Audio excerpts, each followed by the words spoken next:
They say love fades with time. But that's not true. Love doesn't just disappear, it dims when we stop choosing it. I've met couples married 30, 40, even 50 years. Some walk side by side like they're still on their first date. Others, sadly, live like roommates under the same roof. What makes the difference? It's not luck. It's intention. It's the daily, sometimes quiet, decision to keep showing up for each other. And today, I want to share with you 10 simple but powerful ways to keep love alive after many years of marriage.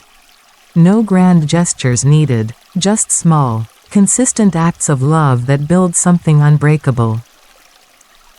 Part 1. Keep saying, "I love you," and mean it. After years together, it's easy to assume your spouse already knows how you feel. You've said it 1,000 times. Maybe you even said it this morning. But let me ask you, did you say it while looking them in the eyes? Did you pause and really mean it? Or was it a reflex as you grabbed your keys and rushed out the door? Words matter. And "I love you" isn't just a phrase, it's an emotional anchor. I once spoke to a woman who had been married for 27 years. She said, "He still tells me he loves me every night before bed. And not just out of habit. He means it. That's how I know I still matter to him." Saying, "I love you," is like watering a plant. Even the strongest tree will wither without regular care. So don't wait for anniversaries or perfect moments. Say it when they least expect it. Whisper it when they're tired. Write it on a sticky note and leave it on their mirror. The magic isn't in the words, it's in the sincerity behind them. That's how hearts stay connected.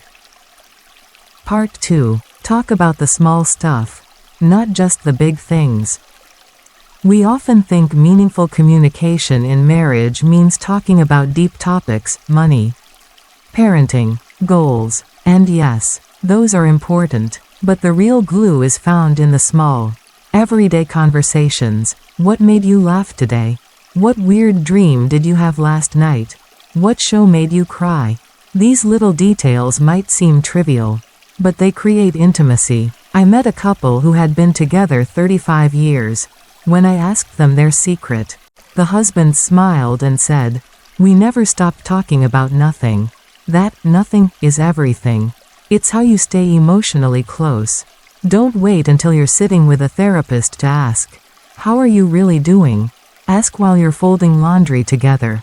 Ask over coffee. Listen when they talk about something silly. Because when you stay curious about the small parts of each other's day, you stay connected to the heart behind it. And in the long run, that kind of connection is what keeps love warm. Part 3. Prioritize date nights, even if it's just pizza at home. You don't need candlelit dinners at fancy restaurants. You just need space to be again. Life gets busy, kids, careers, errands, exhaustion, but marriage isn't supposed to survive in the leftovers. If you only give each other what's left at the end of the day, it's no wonder the spark fades. I once counseled a couple who hadn't been on a date in over a year. They were good parents, hard workers, but they were strangers to each other. So they made a simple change. Every Friday, no matter how tired they were, they ordered pizza, lit a candle, and banned phones. At first, it was awkward, but over time, it became sacred, a soft place to land, a moment to reconnect. Whether it's cooking together, watching your favorite show, or just sitting on the porch, intentionally choosing time for each other is like hitting reset on your bond. Love doesn't ask for extravagance. It asks for presence. Part 4. Touch often, not just sex but simple affection. Touch is one of the most powerful love languages, and one of the first to fade when life gets overwhelming. But physical affection isn't just about sex. It's about connection. It's the quick squeeze of the hand while walking through the grocery store. It's the brush of a hand on their back while passing by. It's the warm hug that lasts longer than a second. I remember an older couple in their 70s, she said. "He still rubs my back while I'm brushing my teeth." It sounds silly, But that's the kind of affection that builds emotional safety. Studies show that even a simple touch can reduce stress and increase feelings of love. It says, "I'm here. I see you. I'm still choosing you." And here's the truth, when we stop touching each other, we start drifting. Don't wait for a romantic moment. Create one through gentle, daily affection. It keeps the body language of love alive. Part 5. Don't let resentments pile up. Talk honestly. Forgive quickly. No marriage is without conflict. But unresolved hurt is like rust. It spreads silently until it weakens the whole structure. One of the biggest mistakes long-term couples make is sweeping things under the rug. It's not a big deal. It'll pass. But then the same argument happens again and again, until one day, you're angry over a coffee mug in the sink, and it's not about the mug. It's about everything you didn't say before. I once sat with a man who admitted he hadn't told his wife something that had been bothering him for 6 years. Not because he didn't care, but because he didn't know how to bring it up. What he needed was safety, the space to be honest without being attacked. So be gentle, be honest, and most importantly, be quick to forgive. Holding onto resentment is like drinking poison and hoping the other person gets sick. Forgiveness doesn't mean forgetting. It means choosing love over pride. Healing happens when both partners say, "This hurt me, but I still want us." That kind of love isn't weak. It's sacred, and it keeps marriages strong. Part 6. Keep surprising each other in small, sweet ways. Surprise doesn't have to mean grand gestures or expensive gifts. In fact, the most powerful surprises in a long-term marriage are the small, unexpected signs that say, "I still see you." One woman shared that her husband still brings her coffee in bed every Sunday morning. Just like he did when they first started dating. It's nothing fancy, but to her, it says, "I choose you today, just like I did then." Another man once left a sticky note on his wife's steering wheel that read, "You're the best thing I ever came home to." She cried when she found it. Why? Because after 19 years of marriage, he still made an effort.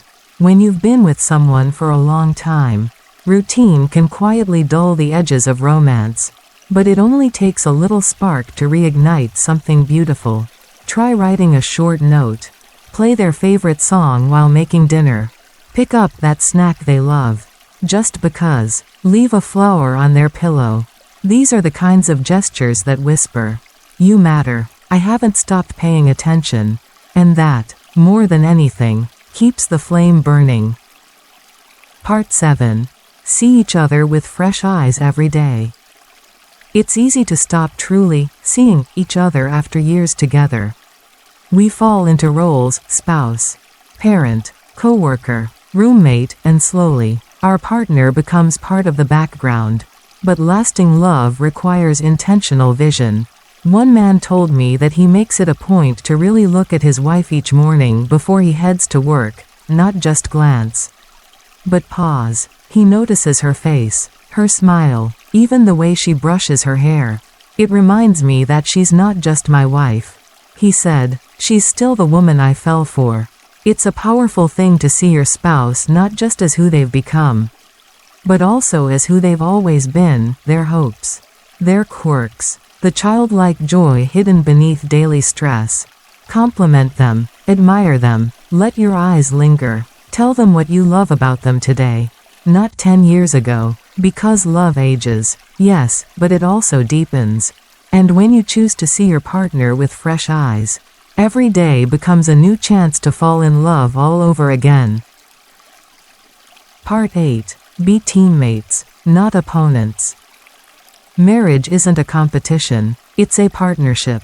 And yet, so many couples unknowingly fall into patterns of scorekeeping, blame, and quiet rivalry. "I did the dishes 3 times this week. You forgot to pick up the kids, again." It's natural. Life is stressful. Responsibilities feel heavy. But when we start tallying who does more, we lose sight of the we. A strong marriage is one where both partners say, "I've got your back," even when it's not fair or even. One couple told me they approach marriage like a relay race. Some days I run hard, and she needs rest. Other days, I'm tired, and she picks up the pace. But we're always running for the same finish line. That's what it means to be teammates. Cheer for each other, share the burden, communicate often, celebrate wins together, grieve losses together. The goal isn't to be perfect, it's to be united. When you stop viewing each other as obstacles and start acting like a team, your whole relationship shifts from tension to trust. Part 9. Keep growing, individually and together. Love doesn't stagnate unless we do. A thriving marriage needs room for personal growth, and also for shared dreams. I've seen couples drift apart, not from conflict, but from standing still. They stopped growing, stopped dreaming, and eventually, they didn't recognize each other anymore. But I've also seen couples in their 60s take ballroom dance lessons, start a garden, or travel to a place they always talked about but never visited. Growth brings newness. One woman told me, "Every time I try something new, I bring a new version of myself into our marriage, and he keeps falling in love with each one." So ask yourselves, what are we learning together? What goals are we reaching for as individuals? What future do we still want to build? Maybe it's a shared hobby. Maybe it's deeper faith. Maybe it's simply reading books side by side in the evening. Growth doesn't have to be big, it just has to be forward. Keep becoming. Keep surprising each other with who you're still becoming. Part 10. Choose love daily, even on the hard days. At the end of the day, the real secret isn't glamorous. It's not something you can frame on a wall. It's a quiet, steady decision you make every morning. Today, I choose to love you. Not because it's easy, not because every moment is romantic, but because you believe in what you've built. Love that lasts isn't built on constant fireworks. It's built on showing up, on Tuesday mornings when the coffee ran out. During arguments that make your heart ache. Through sickness, exhaustion, boredom, and change. I remember a couple who had been married 42 years. When asked for their secret, the husband said, "We never fell out of love at the same time. One of us was always holding on." That's what real love is. Holding on, being patient, choosing to love even when you don't feel like it. Because you know the feeling always returns when the choice stays. In a world that tells you to leave when things get hard. Lasting love is rebellious, it's brave, and it's beautiful. Conclusion. Love is kept alive by daily kindness. If there's one truth I hope you carry from this talk, it's this: love doesn't stay alive by accident. It lives and breathes because two people decide to keep it breathing. Every day, in every season, through laughter and loss, through routine and rediscovery, love stays because we stay. And if you're listening to this, maybe quietly in your car or during a walk, I want you to know this: it's never too late to bring your love back to life. Not with a grand act, but with a small one. A word, a glance, a hand held across the couch. That's where love is born again. If something in this video touched your heart, please like and subscribe to stay connected. This channel isn't just about giving advice, it's about reminding you that love, in all its forms, is worth fighting for. Whether you're in love, in doubt, or in the middle of rebuilding something fragile, you're not alone. Share your thoughts in the comments below. We're here with you, and we look forward to seeing you again in the next episode.